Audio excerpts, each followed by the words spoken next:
पढ़ा, स्थैतिक घर्षण के बारे में हमने पढ़ा। साथ के जो घर्षण मान होता है, चाहे वो गतिक घर्षण बल का मान हो, चाहे वो स्थैतिक घर्षण बल का मान हो, चाहे वो लौटने घर्षण बल का मान हो, F S is proportional to R. यानी कि आर की वैल्यू जैसे जैसे बढ़ेगी वैसे वैसे घर्षण का मान भी बढ़ेगा। लेकिन इसके साथ साथ मैंने एक चीज आपको और बताई थी कि अगर मान लीजिए कि घर्षण बल के अधिकतम मान है, तो अधिकतम मान जो हमारे पास में आता है घर्षण बल का, वो आता है F S is equal to mu S I. अब आर से अगर मान लीजिए हम घर्षण बल की गणना कर लेते हैं, अधिकतम घर्षण बल हमारे पास में आ जाता है मान लीजिए 15 न्यूटन। तो इसका मतलब ये नहीं है कि हमेशा जो घर्षण बल है वो 15 न्यूटन काम करेगा। अधिक घर्षण है 15। इसका अभिप्राय यह है कि घर्षण बल का मान 15 न्यूटन से ज्यादा नहीं हो सकता, लेकिन 15 न्यूटन से कम हो सकता। और साथ ही मैंने आपको यह भी कहा था कि घर्षण बल जो है वो एक स्वयं समायोजित होने वाला बल है, यानी कि ये अपने मान को अपने आप ही एडजस्ट कर लेता है। इसका मतलब ये भी है कि अगर बाह्य बल का मान कम हो तो घर्षण बल का मान भी कम होगा, और बाह्य बल का मान अगर ज्यादा है तो घर्षण बल का मान भी ज्यादा होगा। हाँ, हम ये जरूर कह सकते हैं कि घर्षण बल का जो अधिकतम मान हमने यहाँ पर ज्ञात किया है म्यू एस आर से, उससे अधिक इसका मान नहीं हो सकता है। ठीक है, जैसे मैं लास्ट क्लास में भी मैंने आपको कहा था, फिर से एक उदाहरण ले लेते हैं। मान लीजिए म्यू एस आर में म्यू एस का जो मान है वो है 0.4। ठीक है, और जो आर है उसका मान हमारे पास में कैलकुलेशन से आ जाता है मान लीजिए हेलो सर। 20 न्यूटन। हाँ बोलो बेटा। सर मैं अंकित प्रजापति के साथ दीपक आरोल से साथ में लाइव ले रहे सर क्लास। अरे तो बेटा मैसेज कर देता, बेटा बीच में डिस्टर्ब करने की जरूरत नहीं थी, मैसेज कर देता, मैं मैंने समझ देखा जाता। आप। कोई बात नहीं, कोई बात नहीं, कोई बात ठीक है नहीं। सर। ठीक है, तो मान लीजिए कि म्यू एस का जो मान है वो है आपके पास में 0.4, और जो आर है उसका मान है 20। तो 0.4 को अगर मैं 20 से मल्टीप्लाई कर दूं तो हमारे पास में आ जाएगा 4×4=8, यानी कि 8 न्यूटन हमारे पास में आ जाएगा बल का मान। इसका मतलब ये है कि जो अधिकतम घर्षण बल है उसका मान 8 न्यूटन है। अब देखो, अधिकतम घर्षण बल का मान अधिक 8 न्यूटन होने का क्या अभिप्राय है, ये लास्ट वाली क्लास में भी हमने समझा था। मैंने आपको बताया था लास्ट क्लास में भी कि इसका अभिप्राय यह है कि अगर किसी पिंड पर 8 न्यूटन से कम बल कार्य कर रहा है, सपोज 2 न्यूटन बल कार्य कर रहा है, उसे गति कराने के लिए घर्षण बल का अधिकतम मान है 8 न्यूटन। अधिकतम मान का मतलब यह है कि इससे कम मान संभव है लेकिन इससे ज्यादा संभव नहीं है, और ये एक स्वसमायोजित बल है। तो स्वसमायोजित बल का मतलब ये हुआ कि अगर बाहरी बल का मान 2 न्यूटन है तो इस घर्षण बल का मान भी 2 न्यूटन होगा, जो इसे गति करने से रोकने का प्रयास करेगा। अगर बाहरी बल का मान मैं बढ़ा करके 3 न्यूटन कर दूं तो घर्षण बल का मान भी 3 न्यूटन हो जाएगा। बाहरी बल का मान बढ़ा करके 5 न्यूटन कर दिया जाए तो घर्षण बल का मान भी 5 न्यूटन हो जाएगा। बाहरी बल का मान बढ़ा करके 8 न्यूटन कर दिया जाए तो घर्षण बल का मान भी बढ़ करके 8 न्यूटन अपने आप हो जाएगा। लेकिन चूंकि हम ये कह रहे हैं कि घर्षण बल का अधिकतम मान 8 न्यूटन है, इससे कम हो सकता है, इससे ज्यादा नहीं हो सकता, तो इसका एक अभिप्राय ये भी है कि जैसे ही बाहरी बल हम कहेंगे कि हम 9 न्यूटन लगा रहे हैं, तो अब घर्षण बल का जो अधिकतम मान है 8 न्यूटन वो प्रभावी हो जाएगा, और इससे ज्यादा मान अब नहीं हो पाएगा, यानी घर्षण बल जो है वो 8 न्यूटन हो जाएगा। तो 8 न्यूटन का मतलब ये नहीं कि 8 न्यूटन फिक्स है। इस 8 न्यूटन का मतलब ये है कि जब भी बाहरी बल का मान इस बल से ज्यादा होगा तो घर्षण बल का मान इससे ज्यादा नहीं हो सकता है, इससे कम हो सकता है लेकिन इससे ज्यादा नहीं हो सकता है। ठीक है, ये चीज हमने यहां पर पढ़ी थी। अब एक चीज हमें यहां से पता चल रही है, और वो बात यह है कि अगर मैं घर्षण बल की तुलना करूं आरोपित बल से, घर्षण बल की अगर मैं तुलना करूं किससे, आरोपित बल से, ये घर्षण बल है मान लीजिए इस अक्ष पर, ठीक है, और ये आरोपित बल है, तो हम कहेंगे कि जब आरोपित बल का मान लीजिए घर्षण बल का अधिकतम मान 15 न्यूटन है सपोज, तो जब आरोपित बल का मान 1 न्यूटन होता है तो घर्षण बल का मान भी 1 न्यूटन होता है। जब आरोपित बल का मान 2 न्यूटन हो जाता है तो घर्षण बल का मान भी 2 न्यूटन हो जाता है। यानी ये 15 न्यूटन तक जितना भी आरोपित बल का मान होगा उतना का उतना ही आपके पास घर्षण बल का मान भी आएगा, यानी ये दोनों एक दूसरे के समानुपाती। हम ये कह सकते हैं कि घर्षण बल आरोपित बल के समानुपाती है। कब तक? जब तक कि अपने अधिकतम मान पे नहीं पहुंच जाए, और समानुपाती जब हो तो इसका मतलब यह है कि एक सीधी रेखा हमारे पास में आएगी। और जैसे ही आरोपित बल का मान इस 15 न्यूटन पर पहुंच गया, घर्षण बल का मान भी 15 न्यूटन पर पहुंच जाएगा। जैसे ही आरोपित बल इस 15 न्यूटन से अधिक लगाया जाएगा, जो घर्षण बल है वो 15 न्यूटन से आगे नहीं बढ़ पाएगा, और जो आरोपित बल है उसका मान आगे बढ़ सकता है, लेकिन ये नहीं बढ़ सकता। और इस वजह से आरोपित बल का मान अधिक होने की वजह से घर्षण बल इसे वस्तु को रोक नहीं पाएगा, और वस्तु जो है वो गतिशील अवस्था में आ जाएगी। लेकिन प्रारंभिक रूप से जब वस्तु गतिशील अवस्था में आती है तो कुछ समय तक घर्षण बल, जैसे मान लीजिए आरोपित बल का मान 16 न्यूटन है, तो घर्षण बल अपने अधिकतम मान पर प्रभावी रहेगा 15 न्यूटन तक। 17 न्यूटन है तो भी ये 15 न्यूटन प्रभावी रहेगा, और वस्तु गतिशील अवस्था में आ जाएगी। जैसे ही वस्तु गतिशील अवस्था में आ जाएगी, अब गति घर्षण बल काम करने लग जाता है, और गति घर्षण बल जो है वो भी कांस्टेंट रहता है तब तक जब तक कि आरोपित बल का मान उस पर लगने वाले घर्षण बल की तुलना में ज्यादा हो। तो इस तरीके से जो ग्राफ हमारे पास में शुरुआत में सीधी रेखा आ रहा है, इसका मतलब ये है कि जब तक आरोपित बल का मान घर्षण बल से कम है, तब तक आरोपित बल और घर्षण बल एक दूसरे के समानुपाती होंगे। तो ये जो भाग है, इसको अगर मैं कहूं कि ओ ए भाग है, तो ये ओ ए भाग जो है वो अधिकतम घर्षण बल से कम बल आरोपित करने पर हमें प्राप्त होता है। और बाकी ये वाला जो ग्राफ है वो जब वस्तु गतिशील होती तब हमें प्राप्त होता है। ये जो मध्यवर्ती भाग है ये हमें तब प्राप्त होता है जब आरोपित बल का मान घर्षण बल की तुलना में या स्थैतिक घर्षण बल के अधिकतम मान की तुलना में अधिक हो। तो इस तरीके से इस ग्राफ को हम समझ सकते हैं। नॉर्मली परीक्षा में ग्राफ नहीं आता है। अब ये जो घर्षण है, हम इतने देर से बात कर रहे हैं घर्षण घर्षण घर्षण, कल भी हमने घर्षण की बात की थी। इस घर्षण का क्या फायदा है और क्या नुकसान है ये हम समझेंगे। घर्षण के लाभ यानी कि एडवांटेज और हानियां यानी कि डिसएडवांटेज हम यहाँ पर देखने वाले हैं। तो घर्षण का जो सबसे पहला एडवांटेज है वो ये है कि घर्षण के कारण ही हम चल पाते हैं, दौड़ पाते हैं। देखिए, जब भी कोई व्यक्ति, मान लीजिए व्यक्ति है और ये इसके पांव है, ये धरती है, जब भी ये व्यक्ति चलता है तो चलते समय ये व्यक्ति जो है वो अपने पांव से धरती को पीछे की तरफ धकेलता है, और धरती जो है इस घर्षण के कारण इसे वापस आगे की ओर धक्का दे देती है। यहाँ पर क्रिया प्रतिक्रिया का नियम भी लागू होता है, लेकिन ये क्रिया प्रतिक्रिया का नियम जो है वो घर्षण के कारण ही लागू होता है। यदि यही व्यक्ति किसी कम घर्षण वाली यानी फिसलन वाली सतह पर पांव रखता है तो हम देखते हैं कि ये धरती को पीछे नहीं धकेल पाता और ये फिसल जाता है। ठीक है, और ये जो व्यक्ति आसानी से कंट्रोल्ड चाल से चल पाता है, इसका एक रीजन, बहुत बड़ा रीजन जो है वो घर्षण बल ही है। तो घर्षण के कारण ही जो व्यक्ति है वो चल पाता है या दौड़ पाता है। हम कह सकते हैं जब भी कोई व्यक्ति या गाड़ी चलती है तो वो व्यक्ति या गाड़ी जो है वो अपने पांव से या अपनी सरफेस से धरती को पीछे की ओर धकेलने का प्रयास करती है। जमीन की जो सतह होती है वो खुरदरी होती है, तो घर्षण के कारण या व्यक्ति जो उस वस्तु पर बल लगाता है, प्रतिक्रिया स्वरूप वही उतना ही बल धरती उस पर आगे की ओर लगा देती है।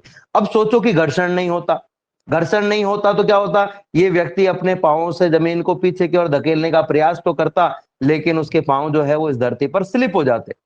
घर्षण है, खुरदरापन है, इसलिए इस पांव ने उस धरती पर पकड़ बनाई हुई है और उसे पीछे धकेल रहा है। लेकिन अगर यही फिसलन भरी जगह होती तो ये धरती को पीछे की ओर नहीं धकेल पाता, और पीछे की ओर नहीं धकेल पाता तो क्या होता, तब क्या होता, अभी देखो अभी क्या हो रहा है कि धरती से पीछे की ओर धकेल, ये पीछे धरती को पीछे की ओर धकेल रहा है, धरती से आगे की ओर धकेल रही है। लेकिन यही जगह फिसलन भरी होती तो ये धरती को पीछे की ओर धकेलने का प्रयास करता, परंतु धरती से आगे नहीं धकेलती, और इस वजह से इसका पांव पीछे और पीछे और पीछे चला जाता। और आपने नोटिस किया होगा चलते समय जब हम फिसलन भरी जगह पर पांव रखते हैं तो हम धड़ाम से गिर जाते हैं, क्योंकि प्रतिक्रिया बल नहीं लग पाता है और हम कंट्रोल्ड गति जो है वो नहीं कर पाते, संयमित गति नहीं कर पाते। तो किसी भी व्यक्ति का चलना या दौड़ना जो है वो घर्षण के कारण ही संभव है। यदि घर्षण नहीं होता तो वो दौड़ या चल नहीं पाता। इसी प्रकार से साइकिल या गाड़ी चलाते समय जो साइकिल या गाड़ी का पिछला पहिया होता है, जो पिछला पहिया होता है वो चेन से जुड़ा हुआ होता है, पैडल से जुड़ा हुआ होता है, और जो अगला पहिया होता है वो फ्रेम के थ्रू इस पिछले पहिए से जुड़ा हुआ होता है। जैसे ही पैडल को घुमाया जाता है तो पैडल से जुड़ी हुई जो चेन है वो घूमने लगती है। चेन्स में बहुत सारे दांते होते हैं, आपने देखे होंगे। ये चेन इन दांतों को एक दिशा में धकेलती है, जिस वजह से ये पहिया अपनी सतह पर घूमना प्रारंभ करता है। और जब ये पहिया घूमना प्रारंभ करता है तो ये धरती को, जिस धरती के संपर्क में होता है उसे पीछे की ओर धकेलता है, और धरती जो है वो इसे वापस आगे की ओर धकेल देती है, और पहिया जो है वो घूम करके आगे की ओर गति करता है। पिछले वाले पहिए की गति के कारण ही आगे वाला पहिया आसानी से गति कर पाता है। यदि ये जो बीच में चेन है ये उतर जाए तो हम देखेंगे पीछे वाला जो पहिया है वो लगातार गति नहीं कर पाता है, और ऐसी स्थिति में जो आगे वाला पहिया है वो भी गति नहीं कर पाता है, इसलिए साइकिल को या गाड़ी को आगे की ओर चलाना थोड़ा मुश्किल हो जाता है। तो इस तरीके से इसको भी हम समझ सकते हैं। देखिए, हमने ये भी नोटिस किया है कि बहुत सारी बड़ी-बड़ी गाड़ियाँ जो होती हैं, उन गाड़ियों में जब वो गाड़ियाँ चल रही होती है, तो उनकी पिछली साइड में कोई वस्तु रखी हुई होती है। आपने नोटिस किया होगा कि ये वस्तु रखी हुई है, गाड़ी चल रही है, लेकिन ये वस्तु गिरती नहीं है। कितनी भी तेज गति से गाड़ी चले, ये वस्तु गिरती नहीं है। अब ऐसा क्यों हो रहा है? जैसा कि आप चित्र में देख पा रहे हो, ये चित्र में आप देख पा रहे हो, जब ये गाड़ी आगे की ओर चलती है, तो इस पर एक आभासी बल पीछे की ओर कार्य करता है। जब ये गाड़ी आगे की ओर चलती है तो इस पर एक आभासी बल पीछे की ओर कार्य करता है। ये आभासी बल जो है वो इस गाड़ी के त्वरण को बैलेंस करने के लिए। आभासी बल हमें क्यों लग रहा है? अब मैं इसका कारण बता देता हूँ। एक और चीज है इसमें कि देखिए, दो चीजें हैं। आपने नोटिस किया होगा कि मान लीजिए कोई वस्तु, ये एक गाड़ी है, ये एक गाड़ी है, कोई वस्तु यहाँ रखी हुई है, ठीक है ना? जैसे गाड़ी पर ब्रेक लगता है ये वस्तु आगे की ओर खिसक जाती है। जैसे पीछे बैठा हुआ व्यक्ति है, वस्तु है, ये सब आगे की ओर खिसक रहे हैं। ऐसा क्यों हो रहा है? ऐसा इसलिए हो रहा है कि जब भी गाड़ी पर रखी हुई वस्तु गाड़ी के साथ साथ गति करती है, तो जितना त्वरण गाड़ी में उत्पन्न होता है उतना ही त्वरण इस वस्तु में भी उत्पन्न होता है। यानी इस वस्तु पर एक बल कार्य करता है। अब उस बल के कारण वस्तु को क्या होना चाहिए? आगे की ओर आना चाहिए। लेकिन स्थैतिक घर्षण बल इस पर आरोपित बल के ठीक विपरीत दिशा में कार्य करता है और इस वस्तु को आगे गति करने से रोकता है। देखो, दो स्थितियां हैं, दो स्थितियां यहां पर। इसको आगे गति करने से रोकता है, ठीक है। दूसरी बात, जैसे ही गाड़ी रुकती है, तो गाड़ी अगर बहुत तेज गति से चल रही है तो गाड़ी पर तो प्रत्यक्ष रूप से एक बल कार्य करता है, लेकिन इस वस्तु पर प्रत्यक्ष रूप से कोई बल कार्य नहीं करता है, और ये वस्तु अपने को गतिमान बनाए रखने का प्रयास करती है। इसलिए जिस दिशा में ये पहले गति कर रही थी, ठीक उसी दिशा में गति करने लग जाती है, मतलब आगे बढ़ जाती है। और इसी वजह से ब्रेक लगाए जाने पर पीछे बैठा व्यक्ति है या वस्तु है वो थोड़ा आगे खिसक जाते हैं। एक और यहाँ पर अगर हम देखें, मान लीजिए कि कोई वस्तु है, अब हम जब गाड़ी ने चलना स्टार्ट किया उस समय की अगर हम बात करें, तो ये मान लीजिए ये कोई गाड़ी है, और ये गाड़ी जो है इस पर कोई वस्तु रखी हुई है। ये स्थिर अवस्था में जैसे ही गाड़ी चलना शुरू करती है, तो ये वस्तु अपनी स्थिति को बनाए रखने का प्रयास करती है और ये पीछे का प्रयास करती है, लेकिन घर्षण बल इसे पीछे की ओर नहीं जाने देता है और घर्षण बल इसे अपनी स्थिति में बनाए रखता है। और इसी वजह से गाड़ी के चलने पर ये वस्तु पीछे की ओर नहीं जाकर के अपनी जगह पर रखी रहती है। तो घर्षण बल जो है उसकी वजह से वो गाड़ी से वस्तु तेज गति से गाड़ी चलाए जाने पर या बहुत धीमी गति से गाड़ी चलाए जाने पर भी नीचे नहीं गिरती। और अगर घर्षण नहीं होता तो जब गाड़ी चलती, गाड़ी की स्पीड कम या ज्यादा होती, तो ये जो वस्तु है वो अपनी स्थिति को बनाए रखने के लिए या तो आगे की ओर गति करती या पीछे की ओर गति करती और ये वस्तु उस गाड़ी से नीचे गिर जाती। सिंपल बात यह है कि फिसलन भारी जगह पर ये गाड़ी के गिरने की ये वस्तु के गिरने की संभावनाएं बढ़ जाती है, लेकिन चूंकि घर्षण बल यहाँ पर कार्य कर रहा है इसलिए जो वस्तु है गाड़ी के चलने पर भी नहीं गिरती है। यहाँ पर अगर हम इससे आगे चलें तो कुछ यहाँ पर घर्षण बल के जो और उदाहरण उनकी हम बात करें, तो मान लीजिए गाड़ी चल रही है और आपको किसी निश्चित जगह पर रोकना है। अगर घर्षण बल नहीं होता तो पहियों पर ब्रेक लगाए जाने पर, ब्रेक जो है वो वास्तव में घर्षण पर के सिद्धांत पर ही काम करता है। जिसने भी, हालांकि गाड़ियों के ब्रेक तो हमने अंदर से नहीं देखे हैं, लेकिन किसी ने अगर देखे होंगे तो गाड़ी के पहियों में एक ब्रेक शू लगा हुआ होता है। जैसे यहाँ ब्रेक शू ये इस तरीके से लगा होता है पहियों में, और इसके बीच में एक स्प्रिंग होती है। जैसे ही आप ब्रेक पैडल को दबाते हो तो ये जो ब्रेक शू है ये पीछे की तरफ फैलते हैं और ये पहियों की इस सतह के संपर्क में आ जाते हैं, जिससे पहिए और इस ब्रेक शू के मध्य घर्षण होता है और घर्षण के कारण पहिए की गति जो है वो धीमे पड़ जाती है। ऐसे ही साइकिल में आपने देखा होगा रबड़ के गुटके लगे होते हैं। जैसे ही आप ब्रेक को दबाते हो तो ये रबड़ के गुटके जो होते हैं वो साइकिल के पहिए की जो लोहे वाला हिस्सा होता है उसके संपर्क में आ जाते हैं और घर्षण के कारण उस लोहे वाले भाग की गति को धीमा कर देते हैं और उस साइकिल को रोकना आसान हो जाता है। इसी प्रकार से घर्षण के कारण हम भी किसी निश्चित स्थान पर रुकना चाहें तो आसानी से रुक पाते हैं, अगर घर्षण नहीं होता तो हम रुक नहीं पाते। जैसे एक उदाहरण मैं ले रहा हूं, एक फिसलन भरी जगह है जहां पर घर्षण नहीं है, वहां पर आप चलते चलते आ रहे हैं देखिए चलते चलते आ रहे हैं और जैसे चलते चलते आप आते हैं इस सतह पर, आप गतिशील अवस्था में, चूंकि यहाँ घर्षण नहीं है इसलिए आपकी बॉडी अपने आप को गतिशील अवस्था में बनाए रखने का प्रयास करती है और आप यहाँ फिसल जाते हैं, आप यहाँ आगे की ओर फिसल जाते हैं। दो स्थितियां है, एक जब आप चलने का प्रयास कर रहे हैं तब आप पीछे की ओर पांव आपके चले जाते हैं और आप मुंह के बल गिरते हैं, और जब आप चलते चलते फिसलते हैं तो आप पीठ के बल गिरते हैं, क्योंकि आपकी गति को बनाए रखने की आपकी बॉडी प्रयास करती है और यहाँ पर घर्षण उपस्थित नहीं होता है, इसलिए पांव अपनी गति को संयमित या संतुलित नहीं कर पाते हैं। एक और कारण है, आपने देखा होगा, एक और चीज आपने देखी होगी, माचिस की तीली को जब माचिस की बारूद वाली सतह पर जो मसाले वाली जो सतह है उस पर घर्षित कराया जाता है, तो उस सतह से घर्षण के कारण जो ऊष्मा उत्पन्न होती है, उस ऊष्मा की वजह से ही माचिस पे लगा हुआ जो मसाला है वो जल उठता है। अगर किसी भी प्रकार से ये घर्षण कम हो जाए, जैसे कि बार बार उपयोग लेने पर वो सतह घिस जाती है और उस सतह से माचिस की तीली को जलाना मुश्किल हो जाता है, या वहां पर पानी गिरा दिए जाने पर या फिर अन्य किसी कारणों से यदि उस सतह को खुरदरेपन को हटा दिया जाए तो जो माचिस की तीली है उसे जलाना मुश्किल हो जाता है। और आपने बहुत सारी जगह पे नोटिस किया होगा, कई लोग प्रैक्टिस इतनी अच्छी कर लेते हैं माचिस की तीली को किसी समतल पत्थर पर भी, का कारण क्या, कारण सिंपल है कि वो माचिस की तीली जब उस सतह पर घर्षित होती है तो घर्षण के कारण जो ऊष्मा उत्पन्न होती है उस ऊष्मा की वजह से वो माचिस की तीली जल पाती है। अगर वो ऊष्मा नहीं हो तो फिर वो माचिस की तीली नहीं जल पाएगी, और घर्षण की वजह से ही हम लिख पाते हैं।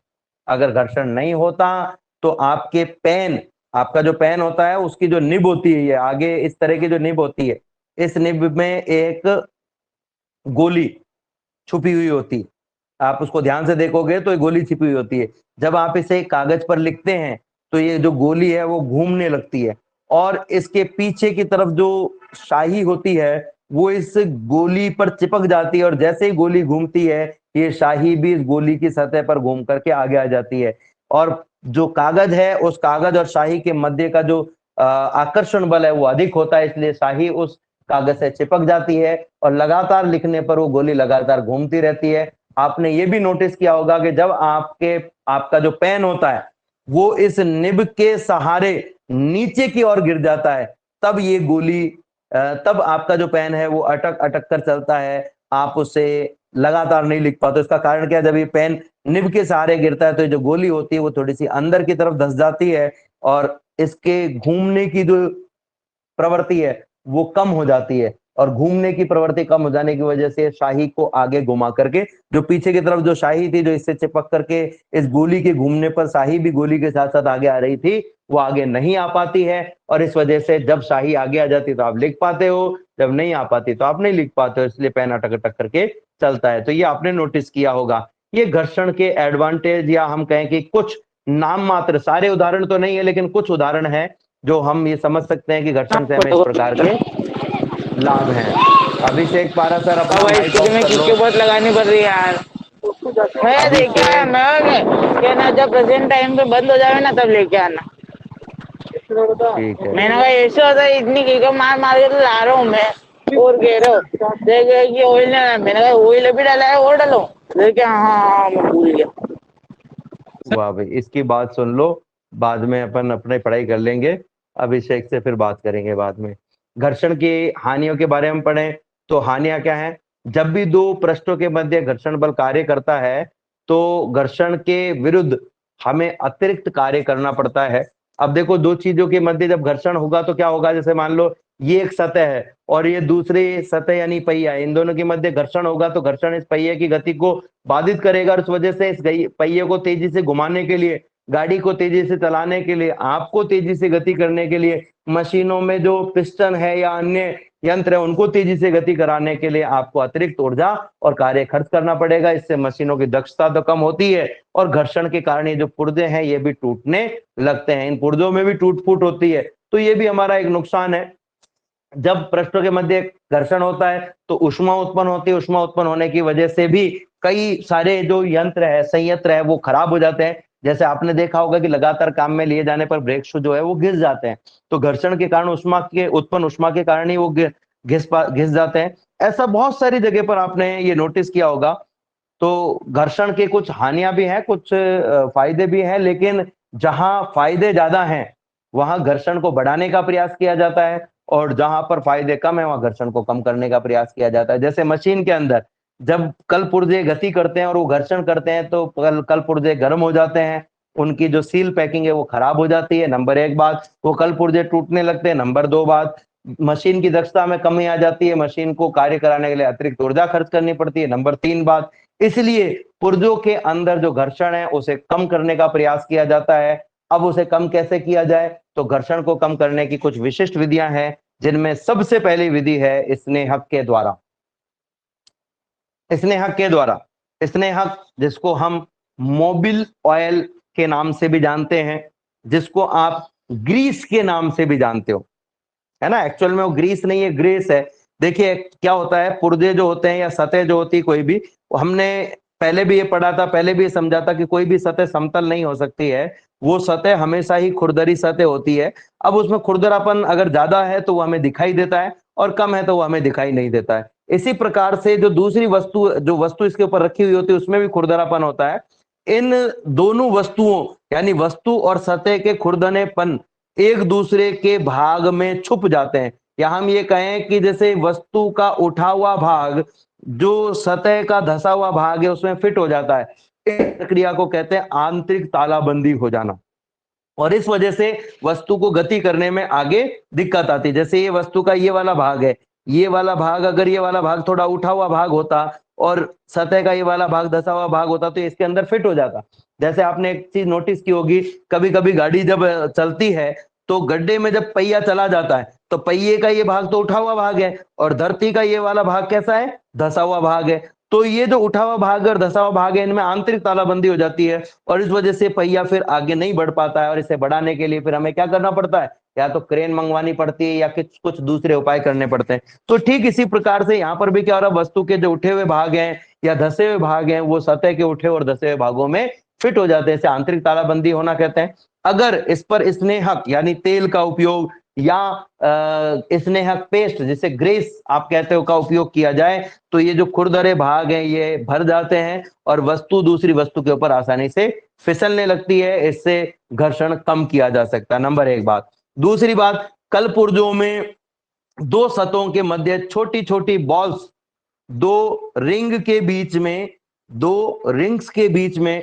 छोटी छोटी बॉल लगा दी जाती है।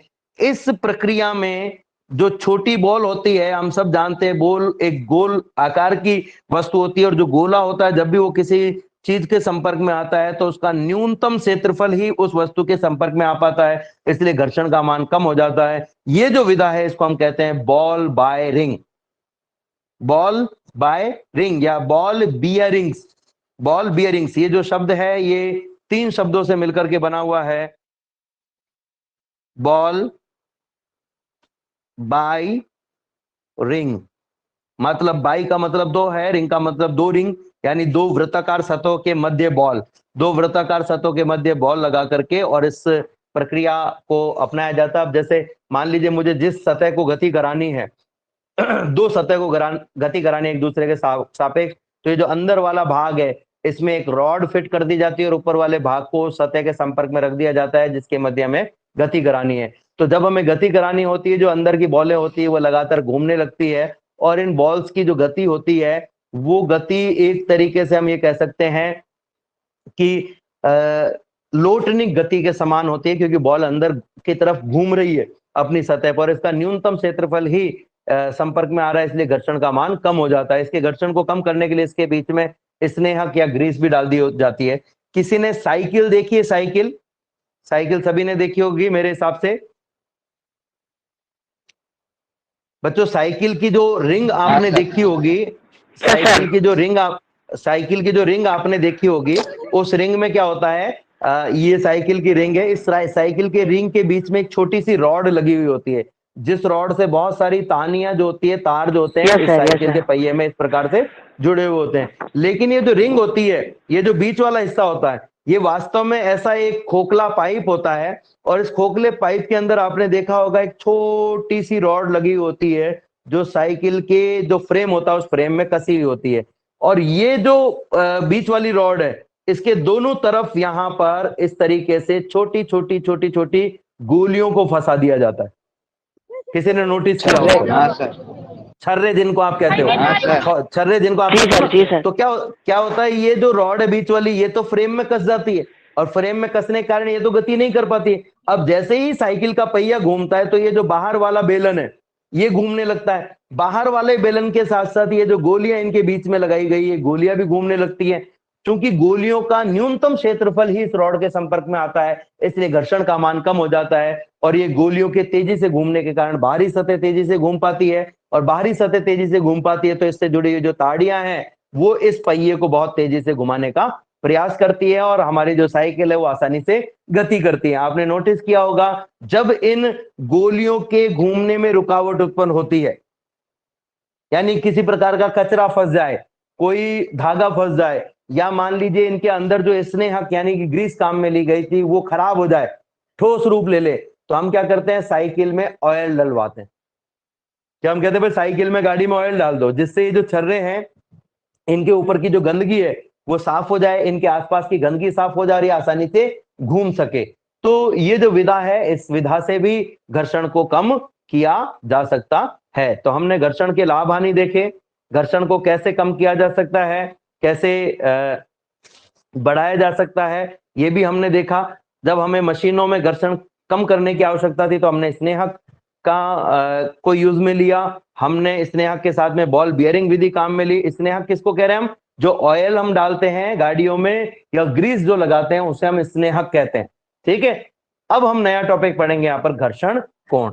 देखिए कोई वस्तु, मान लीजिए एक सतह है, ये एक सतह है, ये एक सतह है, इस पर एक वस्तु रखी हुई है। ठीक है, वस्तु पर अगर मान लीजिए इस दिशा में गति करने के लिए कोई बल कार्य कर रहा, ठीक है, तो इसके ठीक विपरीत दिशा में संपर्क सतह पर एक घर्षण बल कार्य करता है, यह है घर्षण बल Fs। ठीक है, वस्तु के द्रव्यमान के कारण इस पर नीचे की एक बल और एक बल कार्य करता है, इसको हम कहते हैं mg। और संपर्क सतह पर लंबवत ऊपर की ओर एक बल कार्य करता है, जिसको हम कहते हैं अभिलंब प्रतिक्रिया बल R। ये जो Fs और अभिलंब प्रतिक्रिया बल है, इन दोनों का जो परिणामी बल होता है वो इन दोनों के बीच में कहीं ना कहीं होगा। अगर अभिलंब प्रतिक्रिया बल का मान ज्यादा हुआ तो परिणामी बल इसके ज्यादा करीब होगा, और अगर घर्षण बल का मान ज्यादा हुआ तो परिणामी बल इसके ज्यादा करीब होगा इन दोनों के बीच में के। ठीक है, तो ध्यान से सुनना मेरी बात को कि ये जो अभिलंब प्रतिक्रिया बल और घर्षण बल है, इन दोनों का जो परिणामी बल है, मान लीजिए इस दिशा में है, ठीक है, इसको मैं नाम दे देता हूं S। ठीक है, S नाम दे रहे हैं हम इसको, स्टैटिक रिजल्टेंट फोर्स। ठीक है, ये जो परिणामी बल है और ये जो अभिलंब प्रतिक्रिया बल है, इन दोनों के बीच में जो कोण बनता है ये कोण कहलाता है घर्षण कोण। लेकिन कब कब तब जब घर्षण बल का मान अपने अधिकतम मान के बराबर हो। और अधिकतम कब होता है, जब भी बाह्य बल का मान इतना हो कि वो अधिकतम घर्षण बल के बराबर हो, तो वस्तु उस लास्ट अवस्था में होती है जिस अवस्था के बाद में अगर थोड़ा सा भी बल लगाए तो वस्तु गतिशील हो जाएगी। इसे हम कहते हैं सीमांत घर्षण की अवस्था। जैसे घर्षण बल का अधिकतम मान लो 20 न्यूटन है, तो 20 न्यूटन जब बाह्य बल आप लगाओगे तब घर्षण बल का अधिकतम मान होगा 20 न्यूटन, इसको हम कहेंगे सीमांत घर्षण की अवस्था। अब आप सोच रहे होंगे सर अभी तो आपने बताया कि अगर हम 20 न्यूटन से ज्यादा बाह्य बल लगा दें, यानी 22 न्यूटन लगा दें, तब भी घर्षण बल का मान तो 20 न्यूटन ही रहेगा, लेकिन वो अवस्था सीमांत घर्षण की अवस्था नहीं कहलाएगी। क्यों? क्योंकि उस अवस्था में वस्तु स्थिर नहीं होगी, गतिशील हो जाएगी। सीमांत घर्षण की अवस्था वह अवस्था होती है जिसमें बाह्य बल मान अधिकतम घर्षण बल के बराबर होता है। यानी जब घर्षण बल का मान अधिकतम हो उस अवस्था में, ध्यान से सुनिएगा, जब घर्षण बल का मान अधिकतम हो उस अवस्था में घर्षण बल और अभिलंब प्रतिक्रिया बल के परिणामी बल, इन दोनों का पहले परिणामी बल निकालो, वो मान लीजिए S है, तो इस परिणामी बल और अभिलंब प्रतिक्रिया बल के बीच में जो कोण बनेगा उस कोण को हम कहते हैं घर्षण कोण। कोई पूछे घर्षण कोण किसे कहते हैं, तो हम क्या कहेंगे, सीमांत घर्षण की अवस्था में घर्षण बल और अभिलंब प्रतिक्रिया बल के परिणामी बल, Fs और R के परिणामी बल और प्रतिक्रिया बल के बीच का जो कोण होता है उसे घर्षण कोण कहते हैं। उसे हम क्या कहते हैं, घर्षण कोण कहते हैं। तो घर्षण कोण की परिभाषा हमारे पास में आ गई। अब हम यहां से एक डेरिवेशन निकालेंगे। मान लीजिए कि ये एक सतह है, मान लीजिए कि ये एक सतह है जिस पर ये एक वस्तु रखी हुई है। ठीक है, सबसे पहली बात की वस्तु रखी हुई है तो वस्तु पर एक बल नीचे की ओर कार्य करेगा जिसे हम कहेंगे mg। हमेशा ये पृथ्वी के केंद्र की ओर कार्य करता है। दूसरा जो बल है वो हमेशा इस पर संपर्क सतह के लंबवत ऊपर की ओर कार्य करेगा जिसको हम कहेंगे r। ठीक है, अब मान लीजिए कि घर्षण बल हम सब जानते हैं, मान लीजिए कि घर्षण बल का जो मान होता है Fs वो होता है ऑलवेज लेस देन और equals to mu S R. ठीक है, किसी वस्तु पर जो बाह्य बल है वो मान लीजिए इस तरफ लग रहा है तो घर्षण बल इसके ठीक विपरीत दिशा में लगेगा, तो ये तो हो गया बाह्य बल F और ये हो गया घर्षण बल Fs। सीमांत घर्षण की अवस्था में इस F का मान इस Fs के अधिकतम मान के बराबर होगा। इस F का मान इस Fs के अधिकतम मान के बराबर होगा। अब मैं यहां कंडीशन ले रहा हूं, ध्यान से समझिएगा कंडीशंस को। सबसे पहली कंडीशन हम कहेंगे संतुलन की अवस्था में, सीमांत घर्षण की अवस्था में वस्तु गति नहीं करती है और गति नहीं करेगी तो संतुलित अवस्था में रहेगी, यानी कि ना तो वस्तु ऊपर जाएगी ना नीचे आएगी, ना दाएं जाएगी ना बाएं जाएगी। ऐसा तभी हो सकता है जब ऊपर की ओर लगने वाला बल नीचे की ओर लगने वाले बल को संतुलित करे और दाईं ओर लगने वाला बल बाईं ओर लगने वाले बल को संतुलित करे। तो हम क्या कहेंगे, संतुलन की अवस्था में, सबसे पहले संतुलन की अवस्था में, संतुलन की अवस्था में R बराबर mg, this is equation number 1 कि R का जो मान है वो mg के बराबर होना चाहिए। अगर ऐसा नहीं हुआ तो क्या होगा, अगर R का मान ज्यादा हो गया तो वस्तु ऊपर उछल जाएगी, अगर mg का मान ज्यादा हो गया तो वस्तु जमीन में धंस जाएगी। तो पहला इक्वेशन आ गया हमारे पास में R बराबर mg।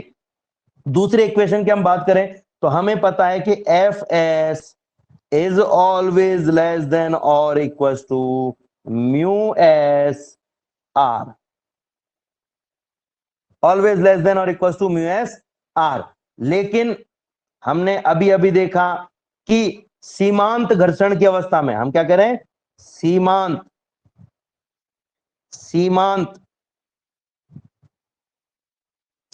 घर्षण की अवस्था में, सीमांत घर्षण की अवस्था में Fs का मान कितना होता है, मैक्सिमम। तो हम कहेंगे Fs की जगह आ जाएगा Fs मैक्सिमम। मैं इसको ऊपर लिख देता हूं, यहां थोड़ा सा लिखने में नहीं आ रहा है। सीमांत घर्षण की अवस्था में हम इसको कहेंगे Fs को Fs मैक्सिमम। ठीक है, और Fs मैक्सिमम का मान होता है म्यू एस आर। जब आप यहां बराबर का चिन्ह लोगे तो ये अधिकतम आएगा अपने पास में। ठीक है, और सीमांत घर्षण की अवस्था में एक बात और मैंने कही थी, क्या कही थी, कि जो बाह्य बल होता है साथ ही बाह्य बल जो होता है F, उसका मान इस F मैक्सिमम के बराबर होता है। बाह्य बल का मान इस F मैक्सिमम के बराबर होता है। ठीक है, तो अगर मैं बाह्य बल का मान यहां पर लिखना चाहूं तो बाह्य बल का मान मेरे पास में आ जाएगा। बाह्य बल का जो मान है वो कितना है, बाह्य बल का जो मान है हमारे पास में वो आ जाएगा Fs की F मैक्सिमम की जगह F बराबर म्यू एस आर। ठीक है, और F बराबर म्यू एस आर में R का जो मान है वो है म्यू एस एम जी। ये तो आ गया हमारे पास में सीमांत घर्षण की अवस्था में कितना बाह्य बल हमें लगाना पड़ेगा, नंबर एक बात। ठीक है ना, अभी हमने केवल बाह्य बल निकाला है, अभी हमने हमारा मेन काम नहीं किया है, यानी कि घर्षण कोण का मान हमने नहीं निकाला है। तो घर्षण कोण का मान निकालने के लिए हमें क्या क्या चाहिए, घर्षण कोण का मान निकालने के लिए जैसा कि आप चित्र देख रहे हो, इस चित्र में आप देखेंगे कि हमें एक तो चाहिए ये परिणामी बल, ये परिणामी बल चाहिए। तो परिणामी बल कितना होगा, दो बलों का, दो एक दूसरे के लंबवत बलों का परिणामी बल अगर आपको निकालना हो तो सदिश वियोजन विधि क्या कहती है? जैसे एक ax है और ये ay है, दोनों एक दूसरे के लंबवत, इनका परिणामी a निकालना है, तो हम क्या करते हैं? a बराबर अंडर रूट ऑफ ax का स्क्वायर प्लस ay का स्क्वायर। ठीक इसी तरीके से r और fs का परिणामी निकालना है, तो हम क्या करेंगे? परिणामी बल क्या हो जाएगा? परिणाम कहता हूं s बराबर हो जाएगा under root of F S plus R, दोनों का स्क्वायर। ठीक है, अब एफ एस का जो मान है सीमांत घर्षण की अवस्था में अधिकतम होता है, तो अधिकतम मान ही आपको लेना पड़ेगा। तो एफ एस का जो अधिकतम मान है अभी मैंने बताया वो कितना है? म्यू एस आर के बराबर। एफ एस का अधिकतम मान बराबर होता है का स्क्वायर प्लस यहां पर है आर, ये हो गया अंडर रूट, ब्रैकेट को अपन थोड़ा सा और खोलते हैं, म्यू एस का स्क्वायर इंटू आर का स्क्वायर प्लस आर का स्क्वायर, दोनों में से आर स्क्वायर को कॉमन ले लें तो आपके पास में स्क्वायर कॉमन। ठीक है, म्यू एस का स्क्वायर प्लस 1।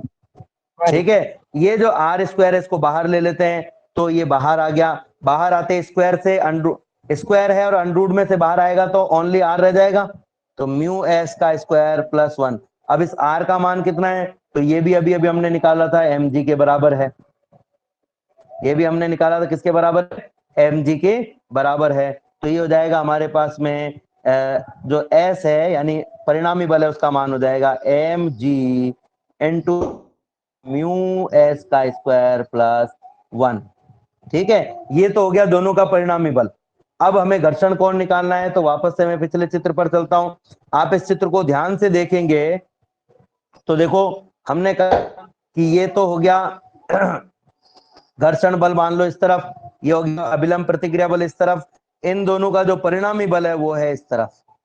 ठीक है, ये परिणामी बल हो गया एस। ठीक है, ये हो गया कोण थीटा।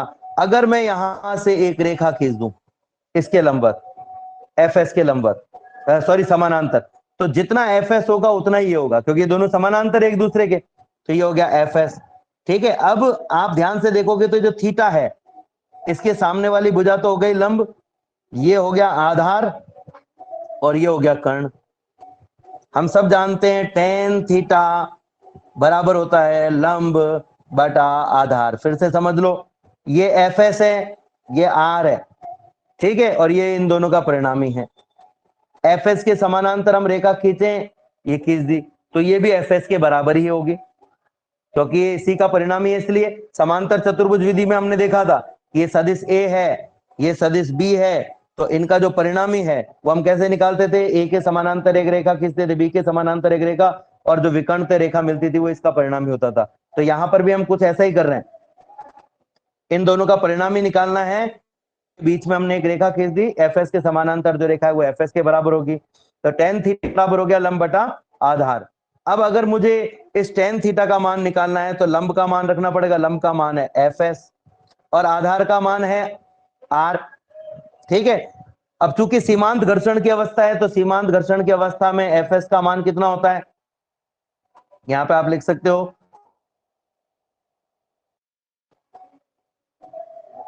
घर्षण में एफ एस बराबर इंटू आर, ये रख दो यहां पर, तो टेन थीटा बराबर आ जाएगा आपके पास में mu S upon into R upon, नीचे ऑलरेडी आर है यार, आर से आर कट गया, तो टेन थीटा बराबर कितना आ गया? Mu S. टेन थीटा बराबर कितना आ गया? Mu S. टेन थीटा बराबर म्यू एस, थीटा बराबर कितना हो जाएगा? Tan inverse mu S. यानी हम क्या कहते हैं, क्या कह सकते हैं? सीमांत घर्षण की अवस्था में घर्षण कोण की टेन थीटा का मतलब होता है स्पर्शजा, घर्षण कोण की स्पर्शजा का मान घर्षण गुणांक के बराबर होता है।